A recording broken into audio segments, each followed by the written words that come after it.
Hi, everyone. Welcome to the practice for Biocode 2, the workout codes, all about inner strength. Here's where we will work through some of those sticking points and how they may apply to your life. So, in this module about inner strength, we focused on stopping the negative story loop in your head, those unproductive stories that just keep playing themselves over and over. And we learned a new way of thinking that there's one emotional system and that emotions are neither negative or positive, they just are. So, Dr. Jill, can you talk a little more to that and the importance of those emotions and how they inform our thoughts and our behaviors? Yeah, this biocode is so important because, historically, we notice in life all the negativity, whether we're having negative thoughts, which we talked about. And, our solution was if we could just get rid of them or if they could just go away, then I could be happy, healthy, or successful, or maybe even things outside of ourselves. Like maybe these negative people could just stop it and they could just be positive. This labeling issue has created basically the separation of good versus bad.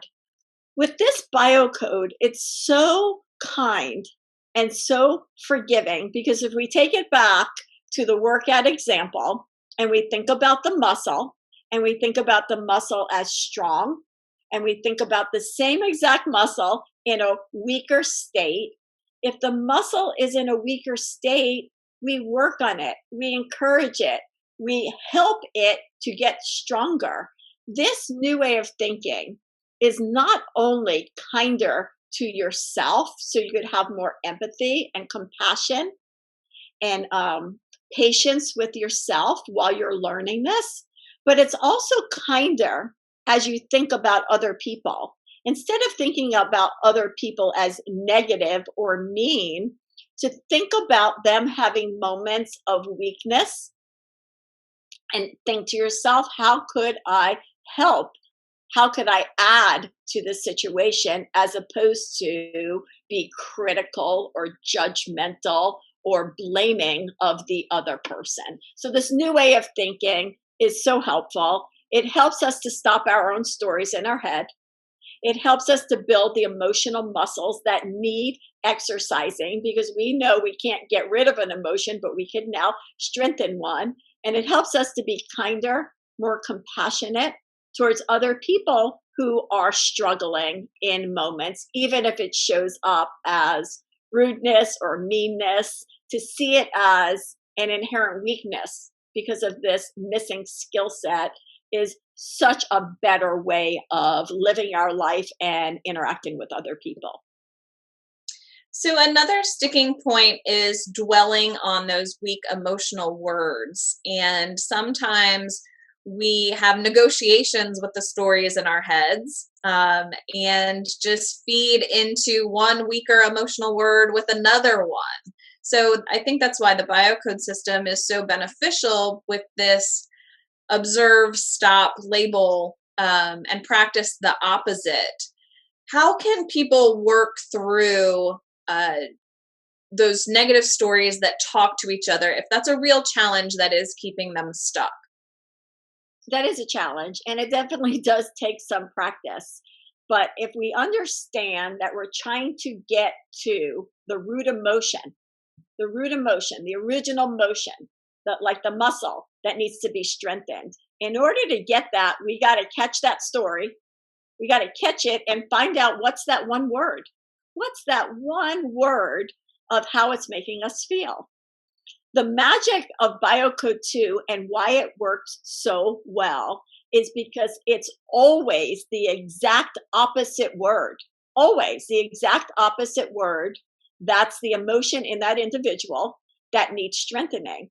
So even the concept of practice the opposite. If you're feeling frustrated, practice patience. If you're feeling worried, practice trust. That whole concept of practice the opposite starts to build that inner strength, starts to stop those stories, and gives people control over how they're thinking and when they're thinking. Because so many times we know our thoughts control us, or our emotions control us instead of us controlling them.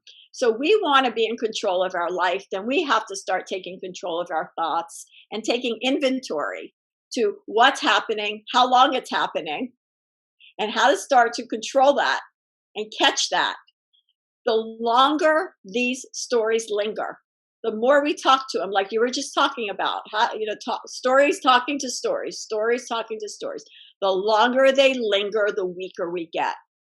The quicker we could catch the story, give it that one word, and practice the opposite, then the easier it's going to be to build up that emotional strength and take control over our thinking. And it really works. Just take some practice. Yes. And so often we inflate and give more power to the negative things in our lives. And it may feel like we have more negative stories in our heads than we actually do.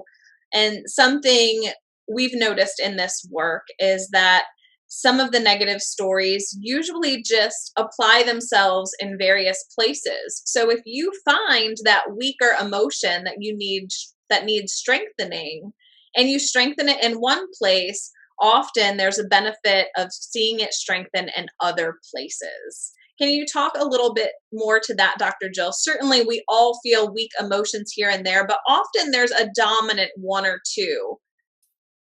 That's very powerful. That's so, so, so powerful, because what we have found through all the years of teaching this is most people have very few emotions that are weak, and they play it out all over the place. For example, like say somebody's emotion that's weak is impatience, and they're talking to somebody, and that person is going on and on and on, and they're like, come on, just say it, just say it. Or if they're in rush hour traffic and they're like, oh, there's traffic, or they're waiting too long on a line in a grocery store, they're like, why is this line taking so long? It's the same muscle, the same emotion that's being played out everywhere. Now, I want you to think about this.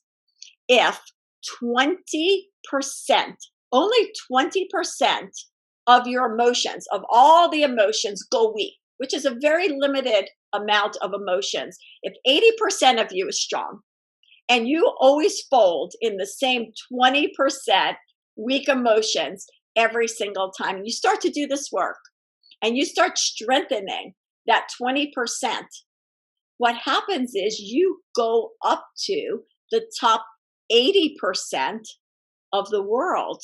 There's an expression, you're only as strong as your weakest thoughts and emotions, because that's where you fold. So by doing this work and strengthening those bottom 20%, it's not that many. And most people are very strong in 80% of their life. They're at the top. They are at the top, and they are just winning. So we want to really keep noticing, what are those few words? What are those few emotions? What are those few stories that go on in our head again and again and again, the loop? We want to catch it, assign it a word, and practice the opposite. And over time, you will start to notice you are strengthening, strengthening, and strengthening. And the cool part about this whole thing is you barely feel it. It's such a subtle change over time by doing these little tiny, tiny exercises in moments throughout your day. And eventually, you're just the strength of it. Many times I work with clients and patients, and I have to remind them of how far they've come, because the change is done so subtly throughout the day. So don't underestimate these tiny little words, these tiny little catches, these tiny little moves, because it is making a grand difference in your life. Yes. So cheers to strengthening that 20%. And you are in this course to do just that, to become more empowered, to build your behavioral agility. And now you have the tools in Biocode 2 all about inner strength. So as you go out into this week, remember that an empowered life starts with you. Keep biocoding your moments, and we'll see you next time.